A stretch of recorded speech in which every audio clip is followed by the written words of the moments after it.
বন্ধুগণ, প্রিয় Facebook friend, আপনারা দেখছেন আমাদের বাপ ছেলেকে। মাশাল্লাহ, আমরা যাচ্ছি তালিমউদ্দিন একাডেমি পল্লবী। সামনে দেখা গেল মহিলা শাখা মাদ্রাসা রায়হানুল উলুম কিতাব বিভাগ, মাদানী নাসাব প্রথম বর্ষ পঞ্চম বর্ষ আবাসিক 2011 সিরোড 8 বর্ধিত পল্লবী। আমি যাচ্ছি মূলত আমার ছেলেকে নিয়ে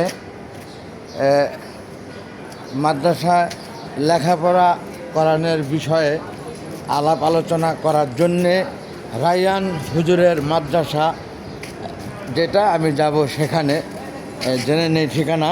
এখানে ভাই, এখানে রায়হান হুজুরের মাদ্রাসা কোনটা? এটা ওই যে ছেলেদের শাখা। ছেলেদের শাখা এইটা, ওইটা? হ্যাঁ, আর এটা হলো মেয়েদের শাখা। ওকে, অনেক ধন্যবাদ। এটা মেয়েদের শাখা। মেয়েদের শাখা। ঠিক উল্টা দিকেই আমরা পাচ্ছি ছেলেদের শাখা। এখানে দেখতে পাচ্ছি লা ইলাহা ইল্লাল্লাহ মুহাম্মাদুর রাসূলুল্লাহ, শেষ নবী আল্লাহর বন্ধু, যে তার নাম লেখা এখানে। হ্যাঁ হ্যাঁ, সাইনবোর্ডটা আমি নিয়েছি ওই বাইরে থেকে। যাই হোক, এখন আসেন আব্বা, আমরা আসছি, ঢুকতেছি বালক শাখায়। রায়হান হুজুরের মাদ্রাসায় এটা। বালিকা শাখায় কথা বললাম, দেখলেন আপনারা। এখানে আছে কেউ আলাপ করার মতো? কেউ আছে? অফিস কোনটা? স্যান্ডেল খুলে তো। ওকে, আমরা এখন আব্বা দিকে আসেন, এই পাশে আসেন। আমরা ক্যামেরাটা রেখে দেবো। আমরা এখন অফিসে ঢুকে যাচ্ছি অলরেডি। আমরা আলাপ করব। কোন জায়গায় অফিস? এদিক দিয়ে আলাপ করব রায়হান হুজুরের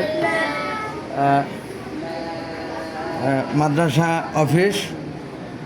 অফিস কি বন্ধ নাকি? মাদ্রাসা অফিসের গেটে আমরা। হুজুর কি আছে কেউ? এটা অফিস নাকি? অফিস এটা? ধন্যবাদ বন্ধুগণ, আমি ক্যামেরাটা রেখে দিচ্ছি। আমার ছেলে আর আমি ঢুকছি মাদ্রাসা অফিসে, বালক শাখা রায়হান হুজুরের মাদ্রাসা।